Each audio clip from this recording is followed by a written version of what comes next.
So here are 5 books I think every Christian should read some point in their life. And so maybe I think there's great things to have little small books to give you W's. Just like, paying off your debt, do the smallest first. Maybe to get you on a roll to reading books, maybe you order these 5 books because these 5 can really be compiled into one nice big book. They're all different topics, but I'm just saying you can say you got 5 books done. So here's the first book. Got a text from somebody important, so I got to make sure. All right, here is the first book, The Way of the Heart by Henry Nouwen. I love this book. It's a really short read. I remember, a while back somebody said, Henry Nouwen is incredible. And I was like, okay, cool, whatever. I picked up one of his books. It wasn't this one. It was another, and I was kind of like not super impressed. I was just like, yeah, okay. Oh gosh, now I'm getting phone calls. But so then I kind of put him down. Well, then I started hearing other book recommendations, and this was one of them, The Way of the Heart. I would even say this isn't the most incredible Henry Nouwen book, but it's small, so it fits the category. And it's great because it literally goes through what is solitude, what is silence, and what is prayer.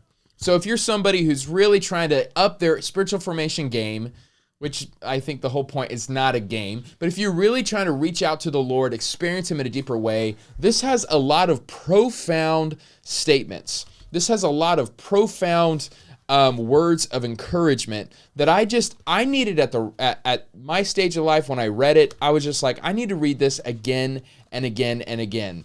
And so I'm not going to do a whole book review on this. The whole point is to hopefully get you to believe me enough to where you go out and you get it yourself. I'm here trying to see if there's like a quote I want to share, but a lot of these are, it's fine.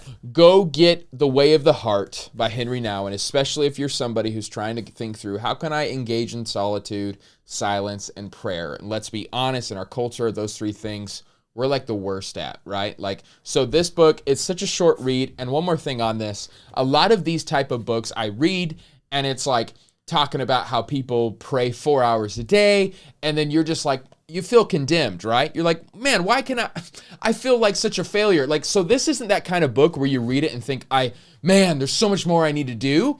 It's almost the opposite. I think this really encourages passive spirituality, meaning it's so much of this point of yielding and surrendering to God and allowing Him to work in your life rather than you can constantly just working for Him. So it's really a great book of grace. Even the church fathers called sleep a spiritual discipline because sleep is like the most passive spirituality we can partake in, because sleep only happens when we finally let go. Right? When we finally give way, we no longer are worried. I mean, some of y'all, we have medicine and all that, but the whole point of just finally being vulnerable, and that's when sleep happens. I think a lot of this, it's like, okay, he's kind of teaching us, how do we let go and really just experience God in a deeper way? So that is one book. All of these, it's not like order of importance. It's just literally I grabbed them off the shelf, and these are the books that I think are amazing. So the next one is Creative Minority by Jon Tyson.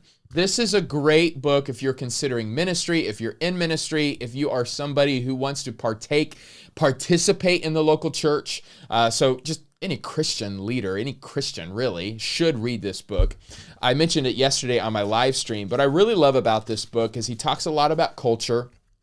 He talks a lot about what we should play. And really this whole idea is a creative minority. We as a church are actually better and more effective when we're the minority culture, because when they're majority culture, there's a lot of power dynamics that come into play. And we think it's all about oppressing people, not directly, but it's all about power grabs. But when we know that we're the minority, when we are the martyred people, we really shine. We really do recognize we're called to become a people of love. And so this lays it out. I especially love in this short little book his 4-chapter framework of the gospel, and how when we present the gospel simply as just the plan of salvation, meaning you're a sinner, Jesus died for you, receive Him and you'll go to heaven.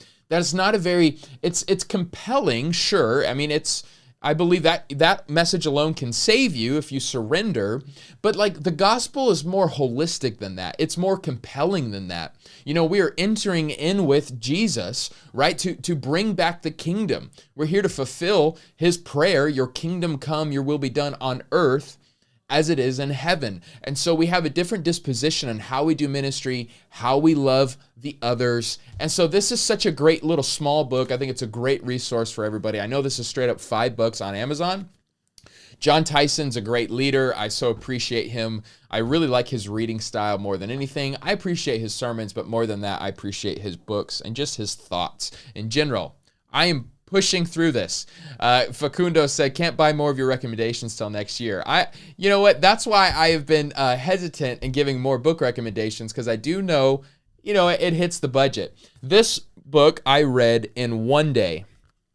In one morning, I read A Tale of Three Kings by Gene Edwards, and it works through the story of King David and Saul, and it's a brilliant picture of what it looks like to be a generous king or to be an envious king, And so it is a really, it's a story. I don't know how to describe it, but it's such a good reminder as a leader what we're called to do, the call to humility. It is so good. Look, I'll read this quote from the book.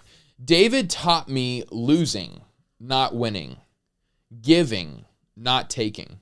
He showed me that the leader, not the follower, is inconvenienced. David shielded us from suffering. He did not mete it out.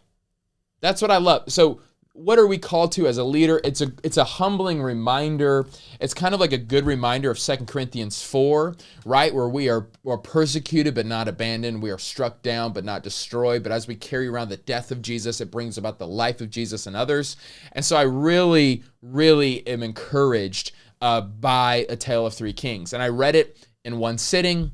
Don't be discouraged. Maybe it'll take you longer than that. But I say that to say I couldn't put it down, and it was so encouraging to me. But I knew I can just always go back up and read it again because it's so short. That's why I'm saying it. Now, here is the fourth recommendation that I'll read some of y'all's comments.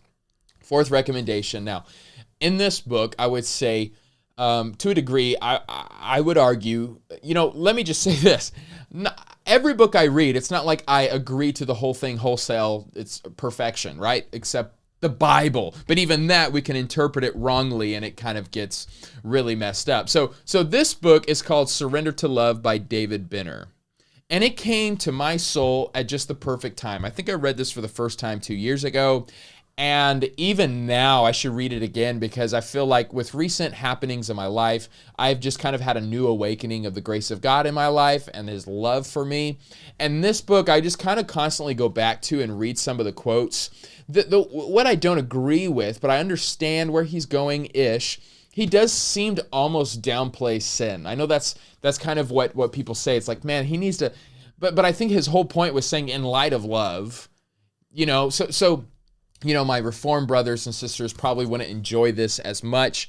I'm by no means saying, sin is nothing. I mean, it's horrific. Jesus had to die on the cross for it, right? Because it was so horrific. But I do think this should be read in light of us as being followers of the way.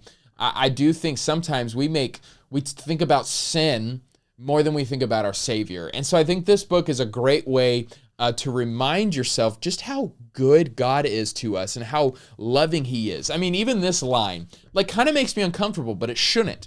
It says, God is simply giddy about you. He just can't help loving you. And it's almost like that over and over and over. This book helps remind me, oh, wow, Jesus actually does love me. And he talks about the importance of love. He says, only love can soften a hard heart. Only love can renew trust after it has been shattered. Only love can inspire acts of genuine self-sacrifice. Only love can free us from the tyrannizing effects of fear. There is nothing more important in life than learning to love and be loved. Jesus elevated love as the goal of spiritual transformation. And so the rest of the book talks about the ways we can really get this concept of love and really apply it to our hearts. I'll say this one more because I love quoting this. I quote this one a lot in my sermons. He says, if God's heart is to become mine, I must know his heart. Meditating on God's love, look at this, has done more to increase my love than decades of effort to try to be more loving. Just think about that the rest of today. I'm going to say that one sentence again. Meditating on God's love has done more to increase my love than decades of effort to try to be more loving. He said, allowing myself to deeply experience his love, taking time to soak in it and allowing it to infuse in me, has begun to affect changes that I'd given up hope of ever experiencing. Coming back to God in my failures at love, throwing myself into his arms and asking him to remind me of how much he loves me as I am, here I begin to experience new levels of love to give to others. So this book is just like if you're a weary soul and you're doubting God's love for you, pick up Surrender to Love by David Benner. Okay? Incredible book. I felt so loved by God after reading it. We need those types of books. A lot of us can tend to just read theological treatises, right? These theological works, and you feel smarter, but you feel your heart doesn't feel softer. And so we need those types of books to soften us. Here's one that I can't keep speaking well enough about. So I've already mentioned 4. Here's the last one. Hopefully one day my book will be in this collection because it seems kind of a bit on the short end. Although I think my book is larger than most of these that I'm referencing. Yeah, it is. Because my book so far is 130 pages. These are all, I think, under 100, every single one of them. This one is only 67 pages long. My wife read it. I don't know if I think she's working out right now. I think she read it in 2 days. I read it in like 5, only because I was reading a bunch of other books, and this was like my nighttime read before I went to bed. It is called Prayer, Our Deepest Longing by Ronald Rulheiser. Now, Ronald Rulheiser is a Roman Catholic priest. Okay, so some of y'all are going to throw stones at me.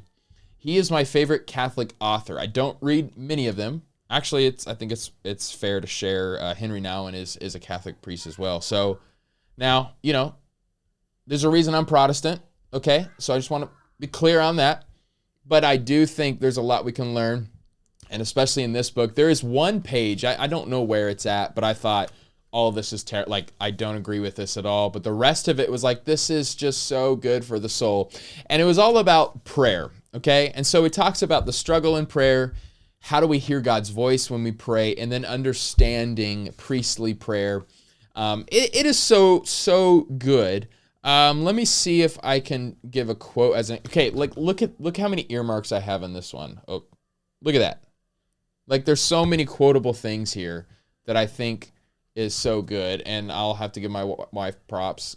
She says she read it in 24 hours, which is awesome. So, Teresa of Avila is not my. So she ain't short, bro. These are short books everybody should read. They say that she's one of the most long-winded authors of all time. So that is funny though. Goodness gracious, Trey, I need to find something. I think this is good. Prayer is easy only for beginners and for those who are already saints. Again, Catholics kind of say saints. It's like, I believe I'm a saint today. But during all the long years in between, it is difficult. Why? Because prayer has the same inner dynamics as love. And love is sweet only in its initial stage, when we first fall in love, and again in its final mature stage. In between, love is hard work, dogged fidelity, and needs willful commitment beyond what is normally provided by our emotions and our imaginations. Good, right? I think that's helpful. I think it's encouraging. It talks about these different demons we go through. I feel like it's so good. Anyways, I love too. In this book, it talks a lot about the second half of the spiritual life. It talks a lot about how in the first half of life, which is just maturity wise, we wrestle with the devil. And then in our second half of the spiritual life, we're kind of on the other side. It's not so much about us anymore. It's about handing it off to the next generation. So we're no longer wrestling with the devil, but in the second half, we wrestle with God and we hope that we lose. Just really, really good stuff. I really appreciate this book. It is called Prayer, Our Deepest Longing by Ronald Rulheiser. There's a lot of books of prayer that I read and just got discouraged and thought, I'm a terrible prayer. This one, I couldn't wait to pray. It really stirred my affections. So in conclusion, These are the 5 short books I think everybody should read. And most of these are, some of this is good for leadership. A lot of this is just good for the soul. The Way of the Heart by Henry Nouwen, great for the soul. Creative Minority by John Tyson. I think it's utterly inspiring, compelling, and will help you as a leader. A Tale of Three Kings by Gene Edwards, also really compelling and help you as a leader. Surrender to Love by David Benner. This will just be medicine to your weary soul. You will feel more loved by God. And in conclusion, Prayer, Our Deepest Longing by Ronald Rulheiser. It's an incredible book about the grace of God and just how patient he is with us and ways that we can pray to him. And it challenged me to pray bigger prayers. It challenged me to pray more intimate prayers. And I love that all of these are like 100 pages or less. So those are my 5 short books I think everybody should find and read and do it. And if I was smart, I would have all of them linked below with my little, so I can get like 2 cents from everybody who buys this, all 10 of you. So, oh well, that's all right. Shout out to my Patreon. I don't need to worry about it.